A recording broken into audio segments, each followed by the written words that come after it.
Reject jabs, embrace snipe. Reject jabs, embrace snipe. Reject jabs, embrace snipe. Reject jabs, embrace snipe. Reject jabs, embrace snipe. Reject jabs, embrace snipe. Oh, hell no, man. What the fuck, man? Get your ass on, boy. Reject jabs, embrace snipe. Then I go.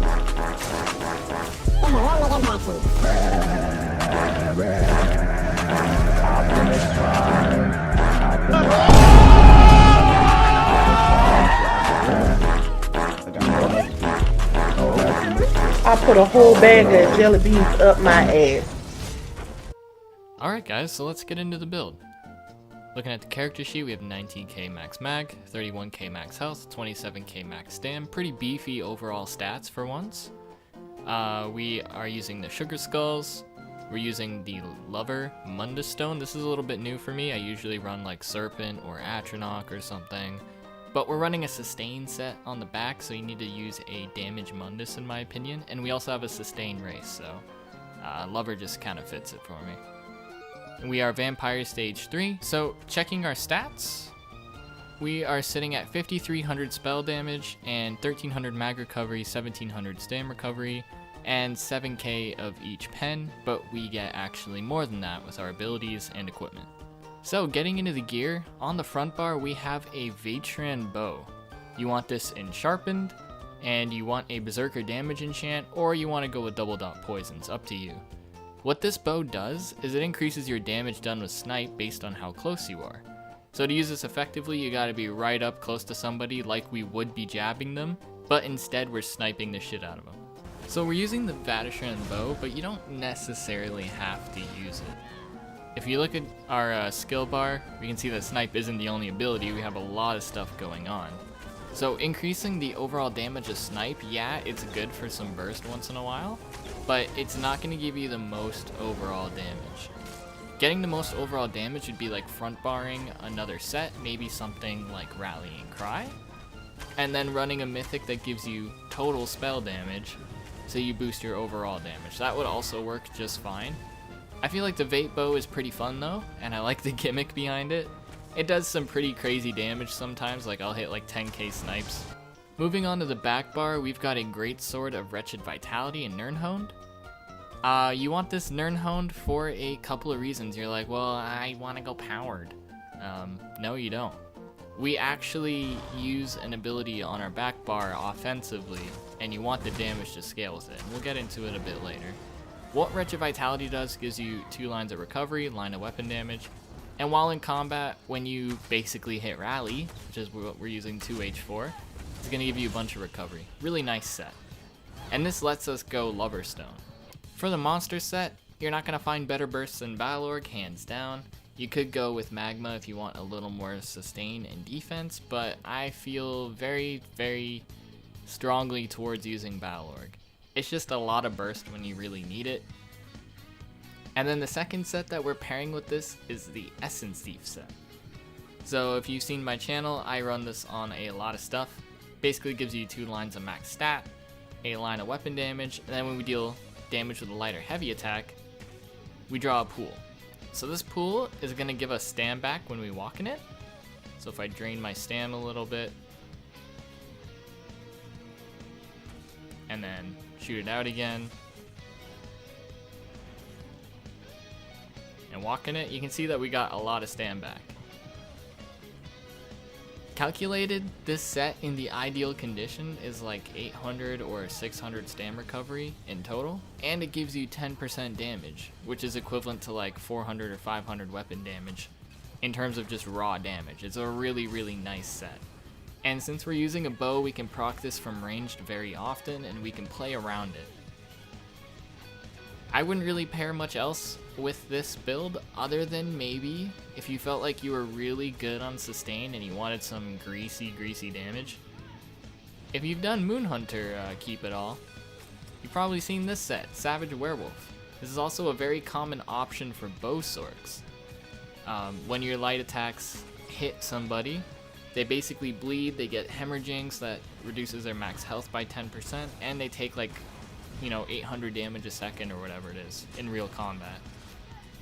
This is also really good. You could probably push out more damage running this over Essence Thief, but I feel amazing with the amount of regen I have. Between Wretched and Essence Thief, I'm never running out of sustain if I don't want to.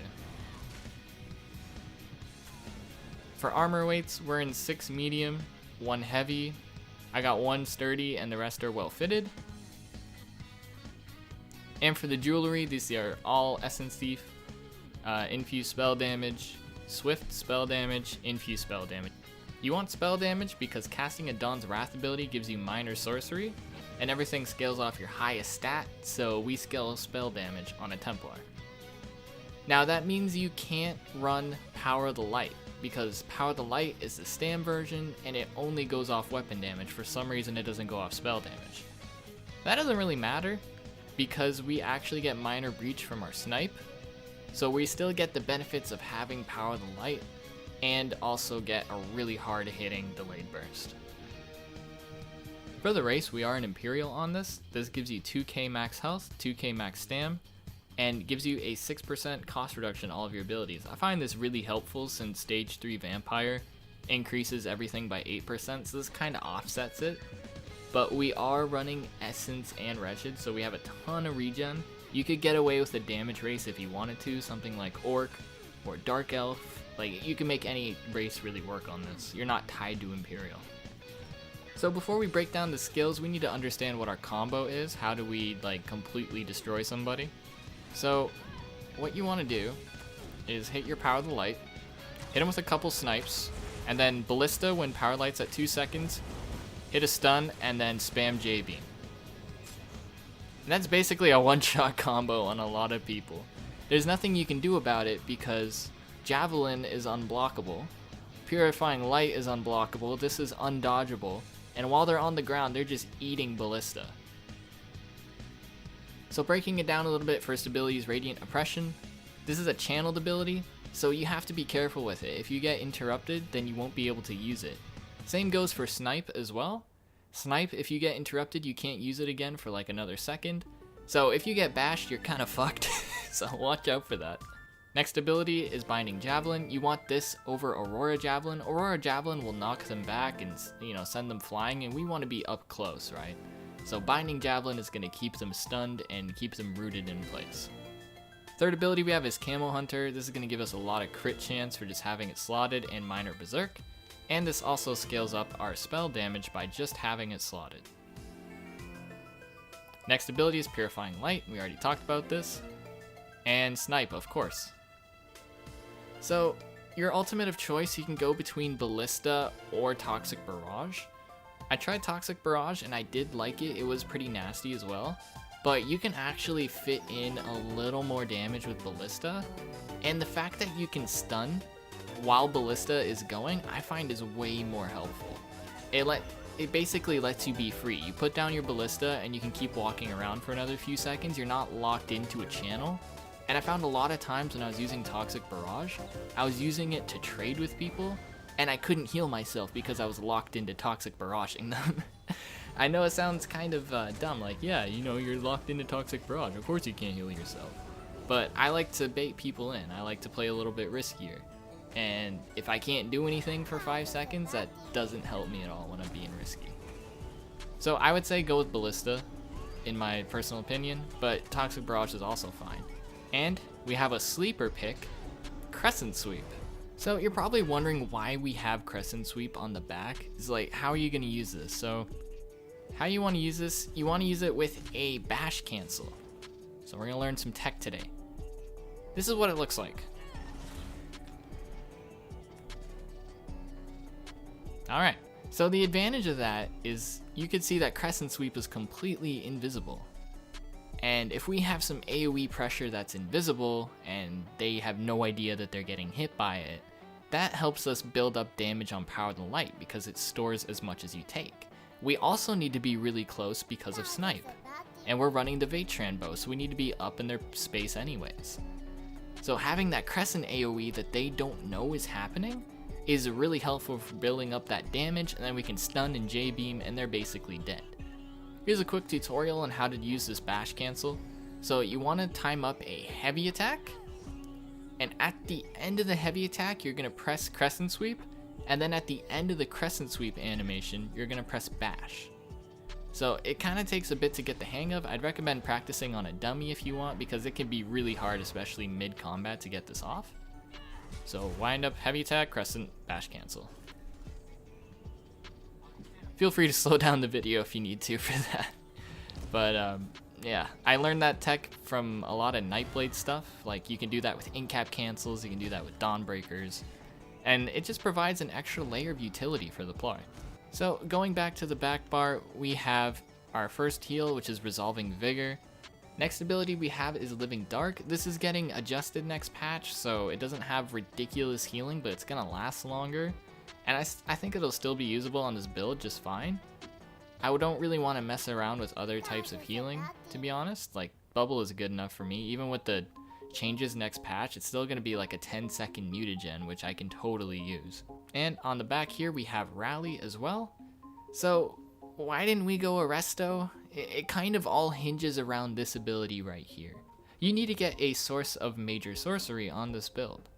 But the only ways that you can really get it is if 1, you go with the Stam Jabs, which gives you 10 seconds of it, or 2, you go with Venom Arrow, which gives you 10 seconds of it as well.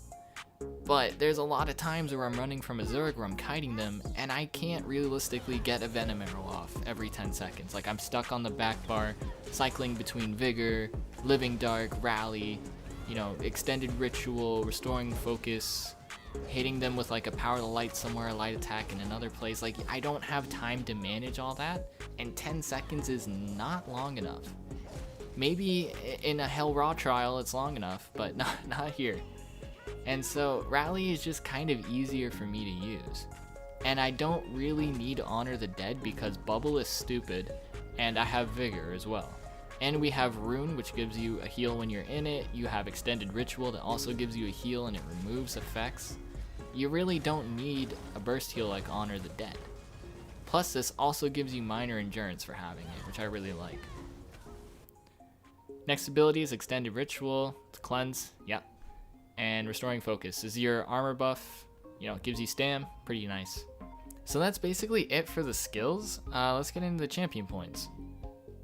We have Focus Mending, Master at Arms, Ironclad, and Duelist Rebuff. You can swap out Focus Mending if you want with Deadly Aim, but after testing, Focus Mending is a shit, man. This is really good. Having Focus Mending and Duelist Rebuff makes you very, very tanky. In the red tree, we have Celerity, Refreshing Stride, Survival Instincts, and Pain's Refuge. This is a go-to red CP layout for me. Refreshing Stride is awesome. I really recommend trying this CP out. So guys, that's basically the build, the Bowplar with all of its nuts and bolts. If you guys found the build video enjoyable, let me know by dropping a like, and if you have any questions about the build, feel free to comment. I'll get right to you right away. Yeah, thank you guys for watching. Snipe some shitters for me, alright? Chowder.